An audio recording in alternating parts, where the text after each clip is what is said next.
Diving right in Public Works, we had a meeting with Whitewater school officials regarding some temporary parking restrictions on Elizabeth Street. The plans to install some temporary barricades starting April 22nd until the end of the school year to see what impacts there may be on traffic and adjoining side streets, and then we're going to report out on that. We completed erosion control inspections at 6 construction sites due to the amount of rain, and attended a pre-construction meeting for the Fremont Street reconstruction. That is anticipated to start April 15th, so yesterday. And we'll make a final determination. What's up? Next week. Got pushed by a week? Yeah. Got pushed by a week, just learned that. So, and then we'll make determinations in April based on how that's going, what will happen next. In streets, the crews worked on clearing catch basins and collecting material. Also called in to fix a banner that snapped. And as pictured above, the DPW is finishing, or did finish sidewalk work on Center Avenue. In water, staff are working on repairs to curb stops that are not functioning, and hung door cards for shutoffs. In wastewater, we've postponed some tank cleaning efforts due to the high flows. Again, a lot of stuff weather-related has been happening with our utilities. We had a significant increase in pump starts at the Oak Street lift station. So there was a sizable leak locating that is likely contributing to that. We're going to try a product to seal that. If that doesn't work, we're going to need to bring in a contractor to dive in deeper and make some more extensive repairs. Those things happen. Also, we replaced a bad flow meter for the centrifuge and had some slight programming changes needed. All in all, this is pretty typical stuff for the weather season. In IT, we closed 59 tickets. That's a pretty busy bi-weekly. Chris has been working on expediting rolling out new devices to users. That is 100% ready to go, and we're making slight improvements as we roll that out. Significantly faster turnaround for the deployments of PCs and laptops. Our turnaround time on our tickets is one of the things we're working on.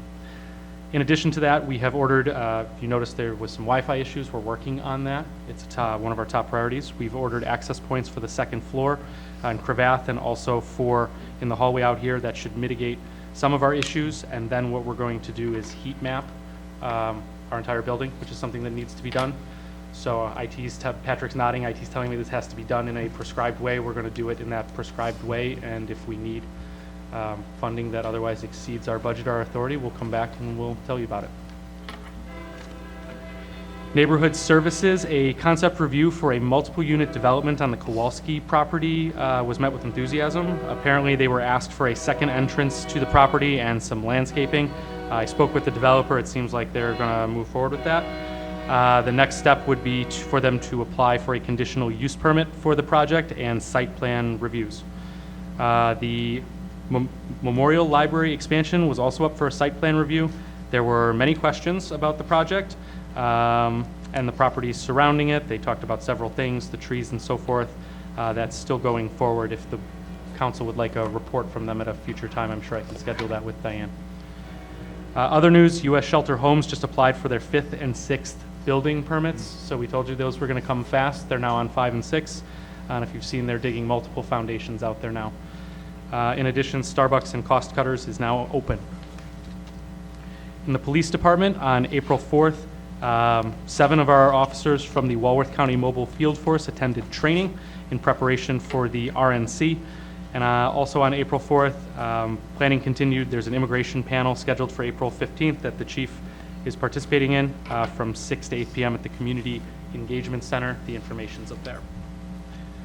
In fire and EMS, staff participated in a parade for the UW wheelchair basketball team. Turnout was small due to weather, but it was an excellent outreach event. Assistant Chief Dion instructed a live fire training, and on April 10th, our chief and assistant chief attended the career fair at the high school.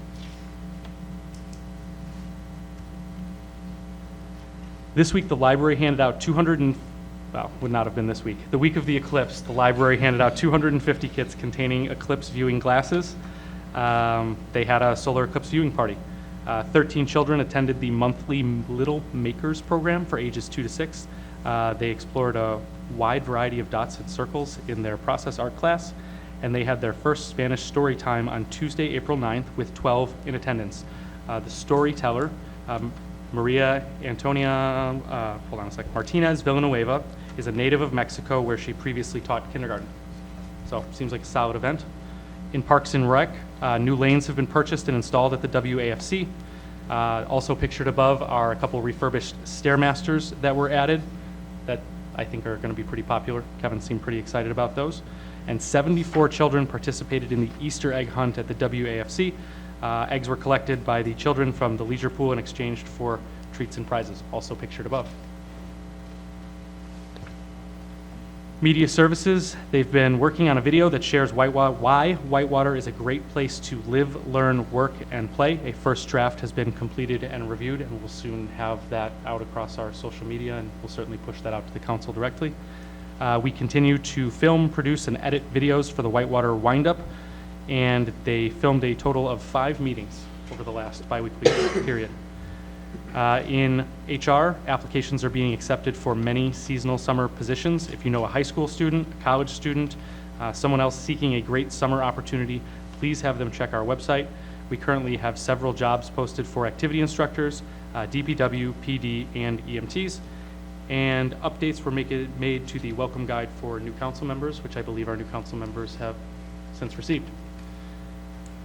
Also, it's National Public Safety Telecommunicators Week, and we want to recognize them. We're going to honor our dispatchers. We've got Heidi Gempler, Jeanette Gonzalez, Macy Schrock, Kirsten Bishop, Kenna Schrock, and Emma Gerling, thank you. Always correct me.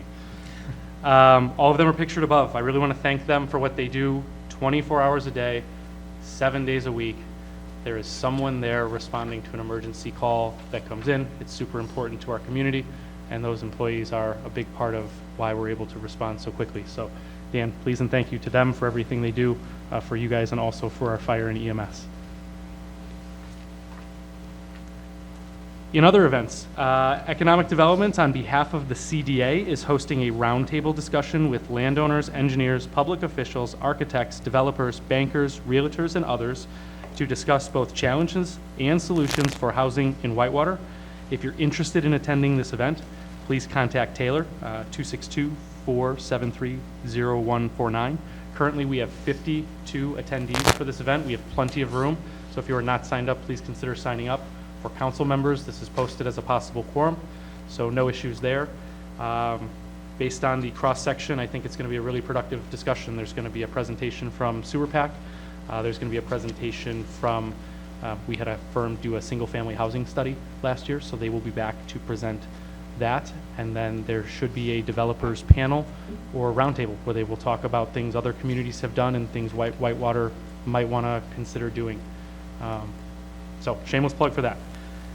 Finally, for council concerns, please contact the Chief of Staff, Becky Magestro. There is Becky looking up at the eclipse.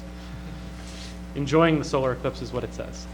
And as well, that's me enjoying the pictures flipped, so I'm looking the other direction. But any citizen concerns, anything else you need, there's my contact information. And with that, Mr. Singer, I will turn it back over to you.